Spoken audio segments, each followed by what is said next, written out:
बोलिए सतगुरुदेव की जय। बंदी छोड़ महाराज की जय।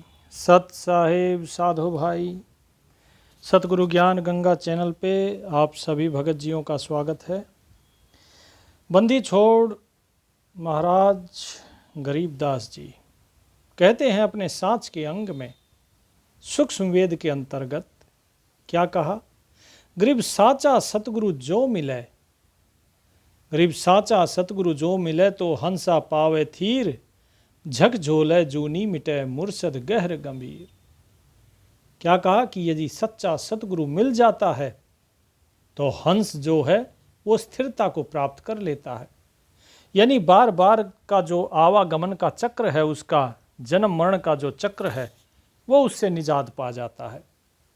झक झोले जूनी मिटे, जो वो इधर उधर झोला खाता रहता है, कभी नरक में कभी स्वर्ग में, जीवन मृत्यु के बीच, ये सभी उसकी जूनियाँ मिट जाती है, ये उसका झकझोला ये मिट जाता है।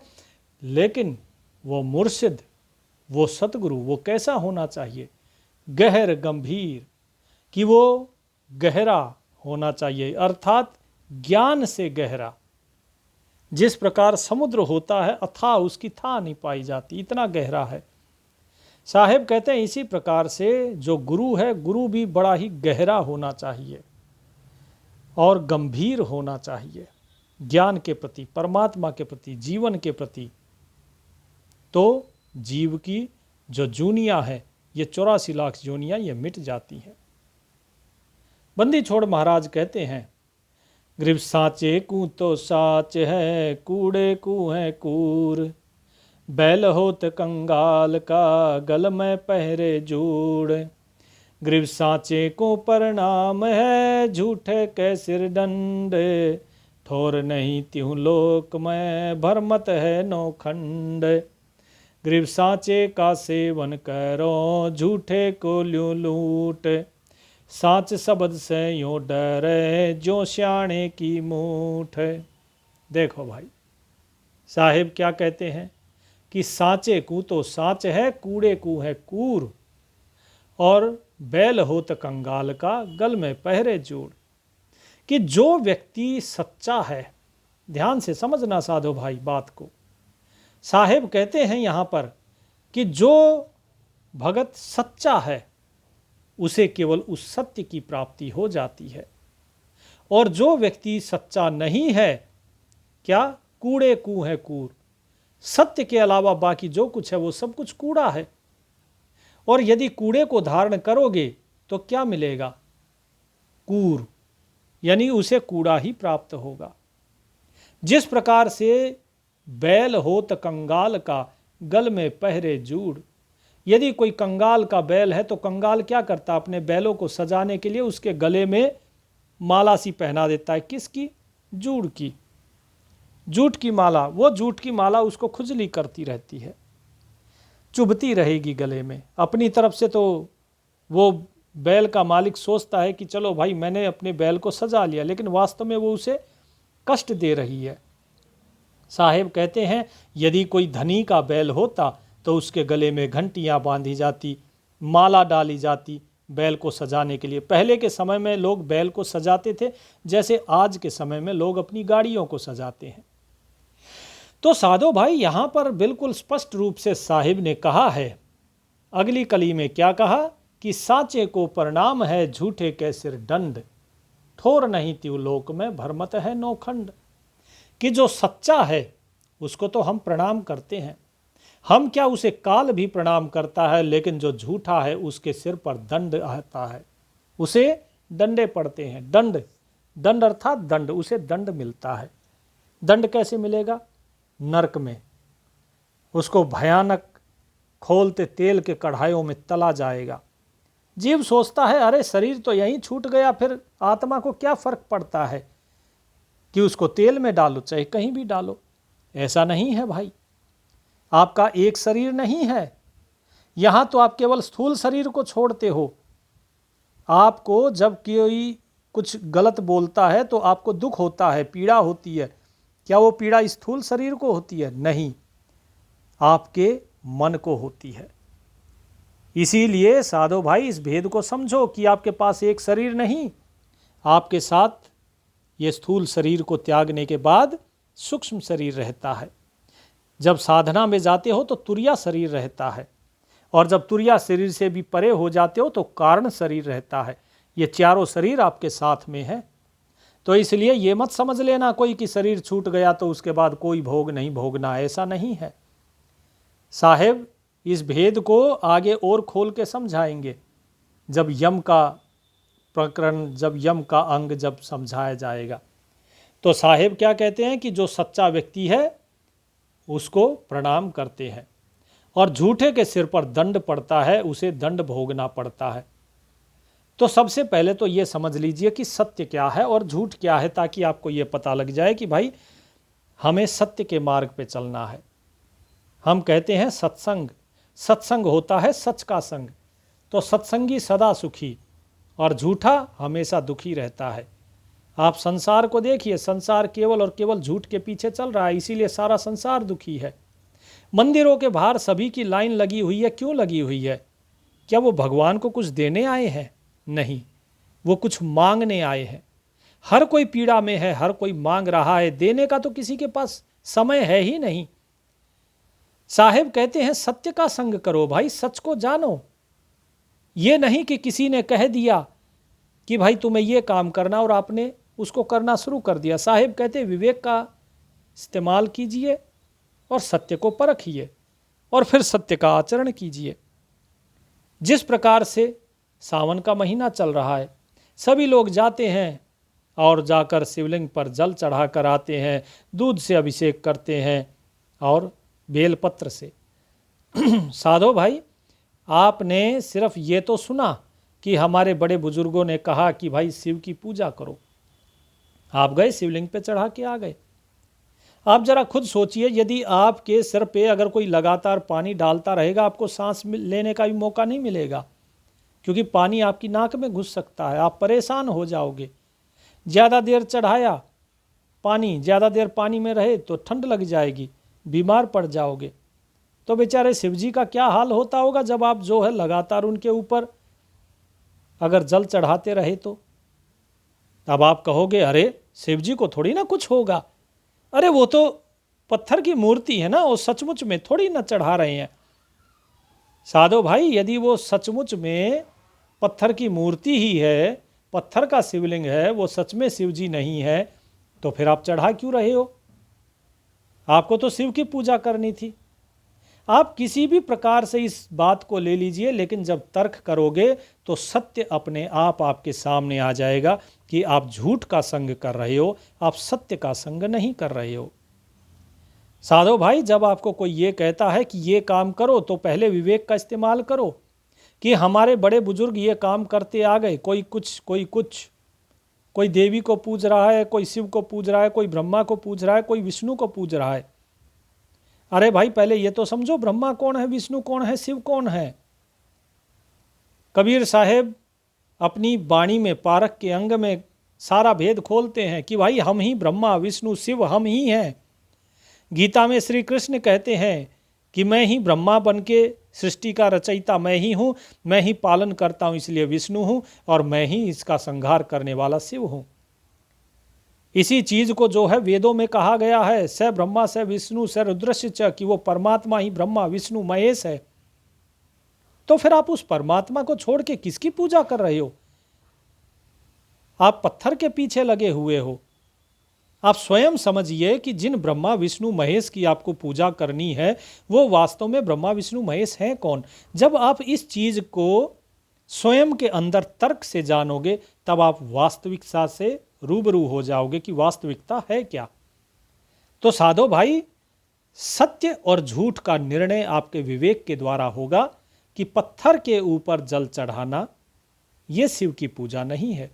शिव की पूजा है जब आप श्वास श्वास में अपना जो हृदय कमल है वहां पर जो शिव विराजमान है, जब उनकी पूजा करोगे।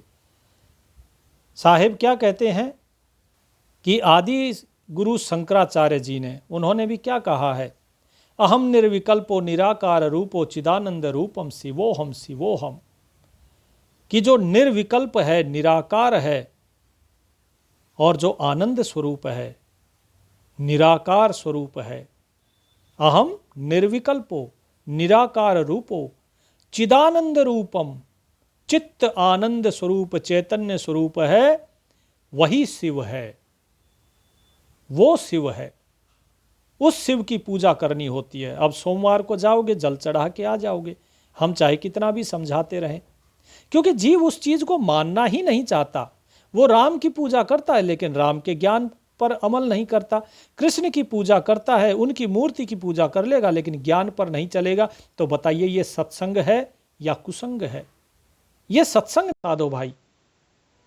इसीलिए इस चीज को समझिए आप, ठीक है।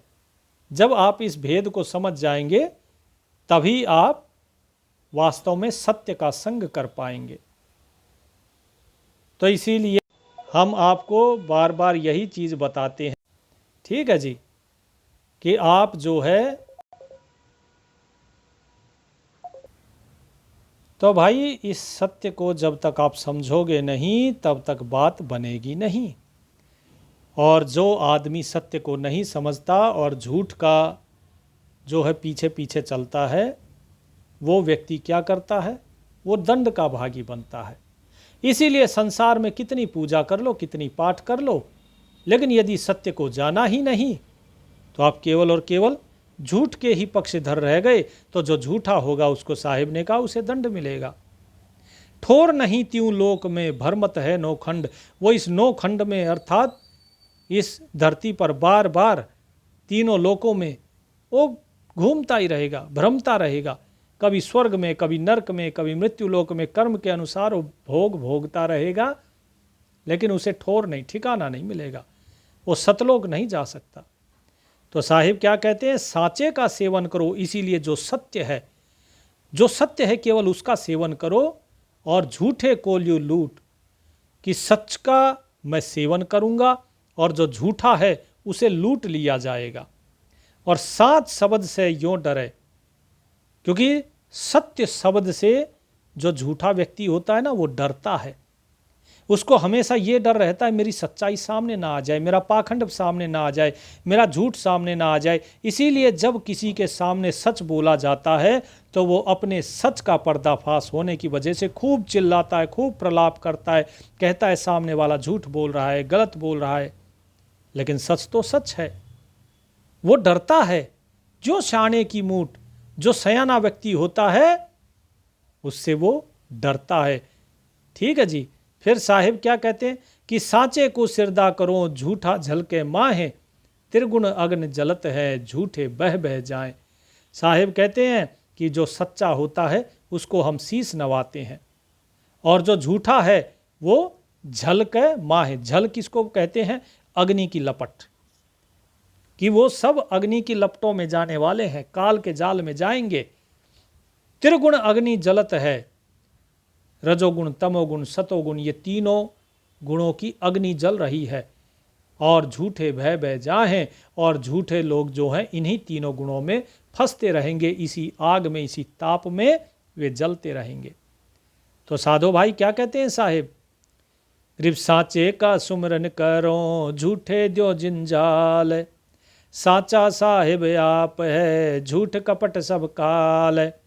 ग्रीब साचे के चरणा लगो झूठे काल्यों शीस, साच सकल में रहेगा झूठ न बिस्वे बीस। साहिब कहते हैं कि सच्चे का मैं सुमरन करता हूँ। बंदी छोड़ महाराज क्या कहते हैं कि भाई हम केवल जो सत्य है वो परमात्मा, केवल उसका सुमरन करते हैं, और झूठे द्यो जंजाल, और जो झूठा है उसको तो हम उसी के जंजाल में फंसा के रखते हैं कि भाई तू अपने जंजाल में फंसा रहे, हमें तेरी कोई ज़रूरत नहीं। साचा कौन है? कि साचा साहिब आप है।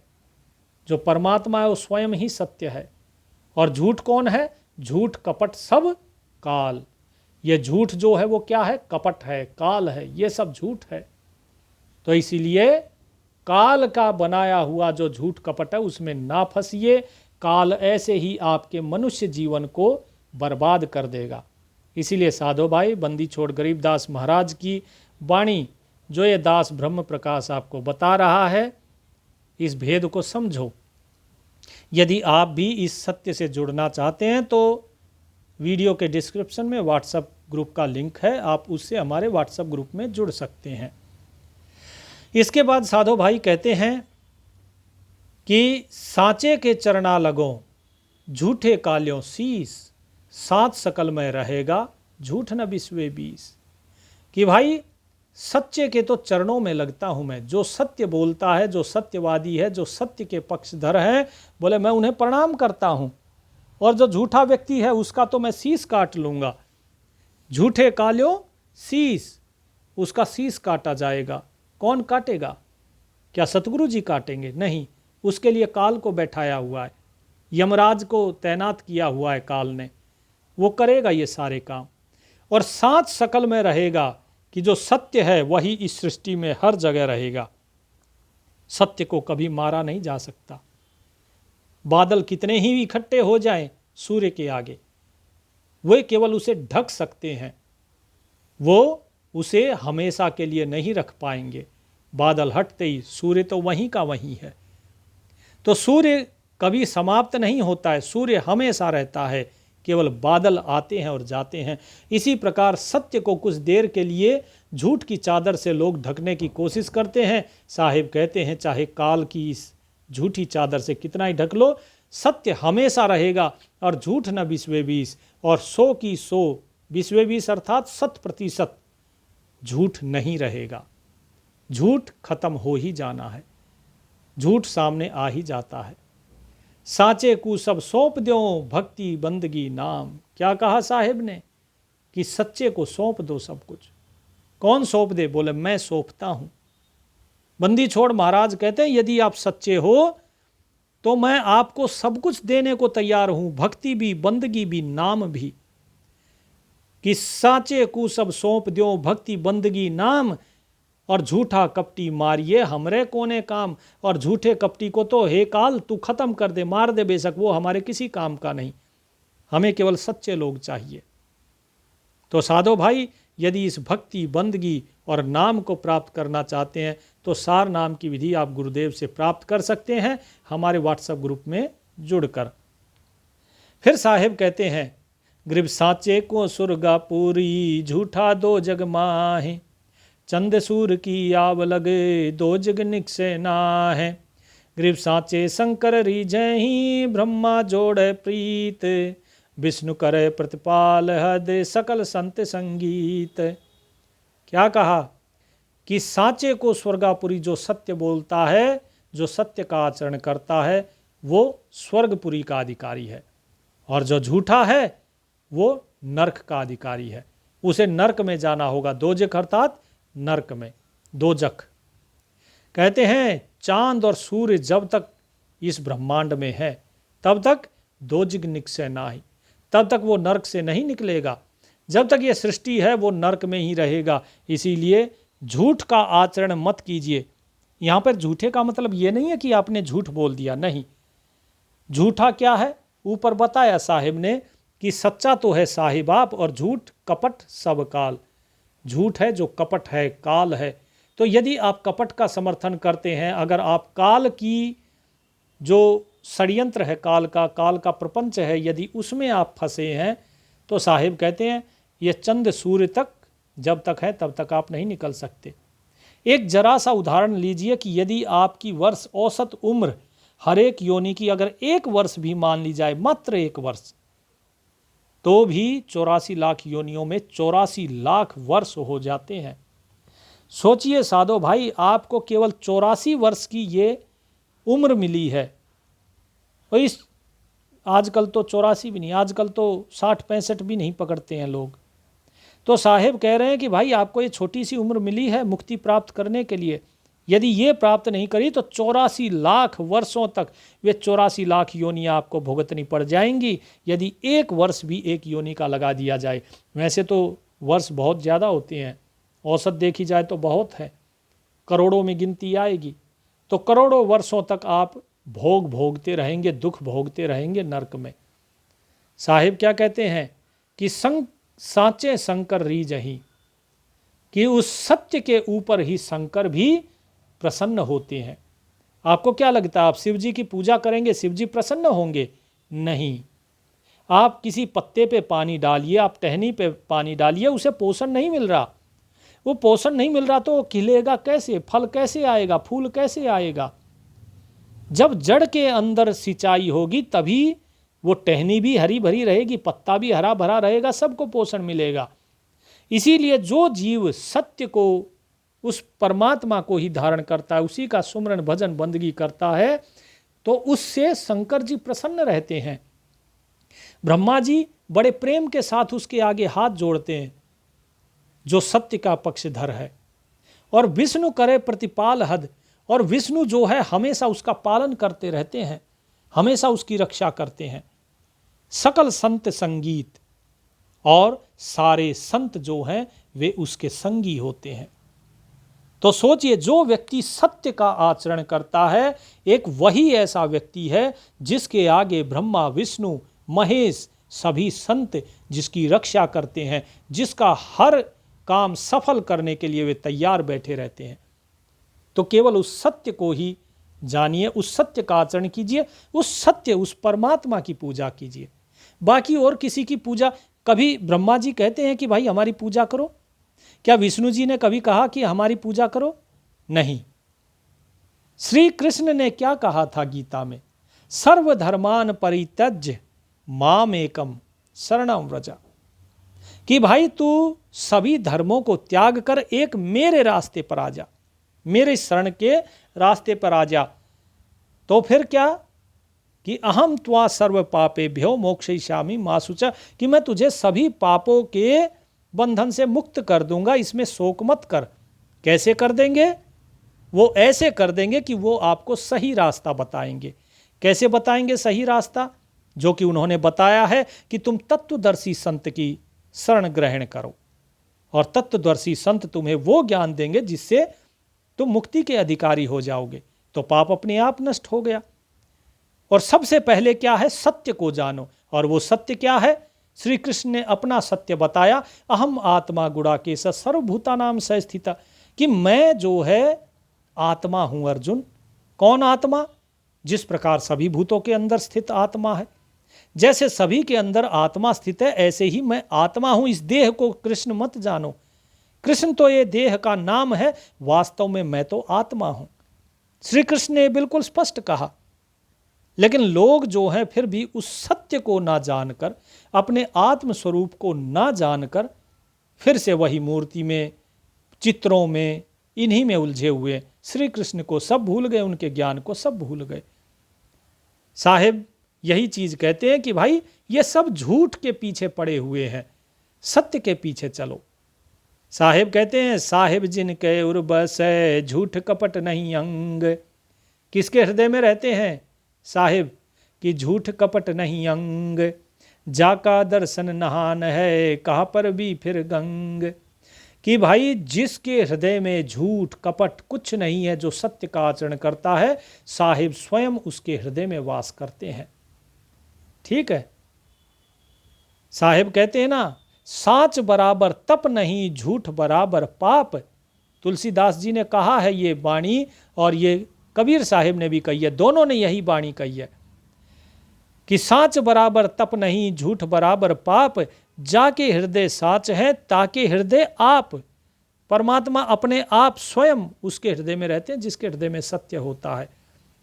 तो इसीलिए साधो भाई, जिसके हृदय में झूठ कपट नहीं है, जिसके हृदय में सच्चाई है, साहिब उसके हृदय में बसते हैं। और यदि ऐसे सत्यवादी का अगर दर्शन हो जाए तो फिर आपको बोले कहा फिर भी पर भी फिर फिर गंगा में जाकर फिरने की, आपको वहाँ पर तीर्थों में जाकर फिरने की ज़रूरत नहीं है। समझ लो कि आपका तीर्थ स्नान हो गया। जा का दर्शन नहान है, यानी उसका दर्शन पाना ही तीर्थ के अंदर स्नान करने के बराबर है। ठीक है जी। फिर क्या कहा?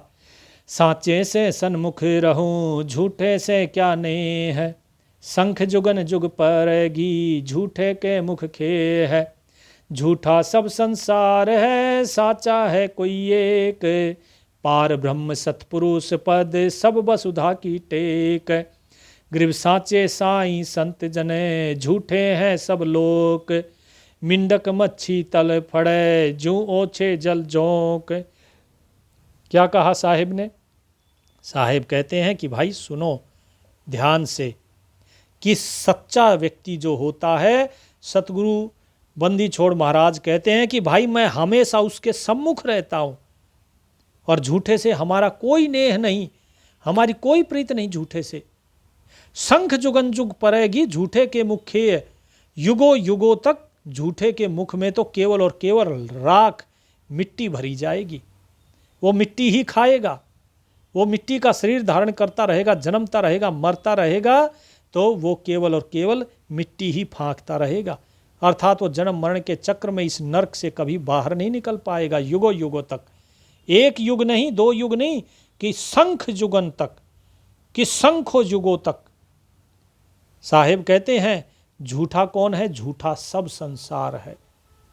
झूठा ये सारा संसार है, क्योंकि ये सारा संसार झूठ के पक्ष ले रहा है, केवल झूठ के पीछे। आज इस मूर्ति की पूजा कर दी, कल उसकी। लोग बड़े मतलब दुखी होते हैं अगर उनको कहा जाए कि भाई आप मूर्ति पूजा मत करो, तो वे क्या कहेंगे? अरे हमारी देवी देवताओं का अपमान कर दिया। अरे गधो, मूर्ति पूजा करके तुम स्वयं देवी देवता का अपमान कर रहे हो। माँ बाप जिंदा हो और उसकी मूर्ति की पूजा करे और माँ बाप को पूछे भी नहीं, तो बताओ अपमान किसका हुआ? माँ बाप का। और यदि कोई आके ये समझा दे अरे भाई माँ बाप की मूर्ति छोड़ो, माँ बाप की पूजा करो, तो इसमें गलत क्या है? माँ बाप की सेवा करनी चाहिए कि उसकी मूर्ति की? तो जो परमात्मा शाश्वत है, जो अविनाशी है, वो मरता नहीं है, तो उसकी मूर्ति की जरूरत क्यों है तुम्हें? क्यों ये पाखंड फैलाया हुआ है? स्वयं उस परमात्मा की पूजा करो ना। तो साधो भाई, वो परमात्मा तो आपके कण कण में है, आपके अंदर है, हर एक जीव के अंदर है। आपने विज्ञान पढ़ा है, विज्ञान कहता है जितने भी चाहे पेड़ हुए, कीड़े मकोड़े, पशु पक्षी, सबके अंदर वो परमात्मा है। लेकिन बकरे को काट के खा गए, मुर्गे को काट के खा गए, उसके अंडे को फोड़ के खा गए, सब कुछ तो खा लिया। अब बचा क्या? बोले एक मूर्ति बची है, उसको खा नहीं सकते, बोले इसको पूज लो। जीव जिसके अंदर परमात्मा है उसे मार के खा जाते हैं, और जिसके अंदर परमात्मा नहीं, जो परमात्मा नहीं है, जो मूर्ति, जो जड़ है, उस जड़ को पूजने चले जाते हैं। बड़ी अजीब बात है ना कि एक चेतन जड़ के सामने हाथ जोड़ के खड़ा है। कमाल की बात है भाई। यही तो साहिब ने कहा कि झूठा सब संसार है, ये सारा संसार ही झूठा है, सच्चा तो इसमें कोई एक ही है इस संसार में। पार ब्रह्म सत्य पुरुष पद, जो उस पार ब्रह्म जो परमात्मा है या सत्य पुरुष है, बोले उसके पद को, बोले सब वसुधा की टेक। सारी पृथ्वी जो है ना, ये सारी पृथ्वी भी उस पद के समान नहीं हो सकती। ठीक है जी, ये सारी वसुधा जो है, सारी पृथ्वी उस सत्पुरुष के एक अंश, एक रोम पर ही टिकी है।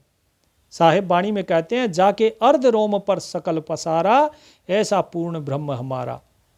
कि वो परमात्मा तो ऐसा है जिसके आधे रोम पे सारी सृष्टि बसी हुई है, तो उसको छोड़कर और मूर्तियों में और झूठ के पीछे भाग रहे हो।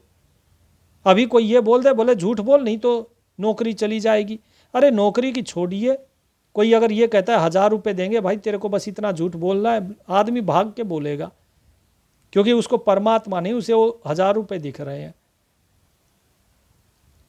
साधो भाई आगे साहिब कहते हैं साचे साईं संत जन, कि सच्चा कौन है? सच्चा है साईं यानी परमात्मा। संत यानी कि जो संत हैं वो सच्चे हैं, और जो संत के जन हैं यानी संतों के जो दास हैं, केवल वो सच्चे हैं, और झूठे हैं सब लोग। बाकी सारा लोक, जितने भी लोक है, स्वर्ग नरक पताल, सब झूठ है। साहिब कहते हैं मींडक मच्छी तड़फड़े, जो ओछे जल चौंक। जिस प्रकार ओछा जल क्या होता है कि यदि जल कम है, यदि जल जो है अगर कम हो जाए तो मछली तड़पने लग जाती है। तो इसी प्रकार जो सच्चा भक्त होता है, यदि उसके सुमरन में कमी आ जाए तो वो भक्त जो है उस परमात्मा के विरह में तड़पता है। लेकिन जो झूठा है, झूठे को परमात्मा से कोई लेना देना नहीं है, वो पाखंड में भागेगा। तो साहिब कहते हैं कि ये किसकी तरह तड़पेंगे? ये तड़पेंगे मेंढक की तरह, पानी कम हुआ नहीं, वो तड़पेगा, तड़प तड़प के मर जाएगा। और इसी प्रकार से ये संसार जो है, ये संसार ऐसे ही तड़प तड़प के खत्म हो जाता है, भोग भोग भोग के समाप्त हो जाता है। तो साधो भाई, इस भेद को समझिए और परमात्मा का सुमरन कीजिए, सत्य का साथ दीजिए, तर्क कीजिए।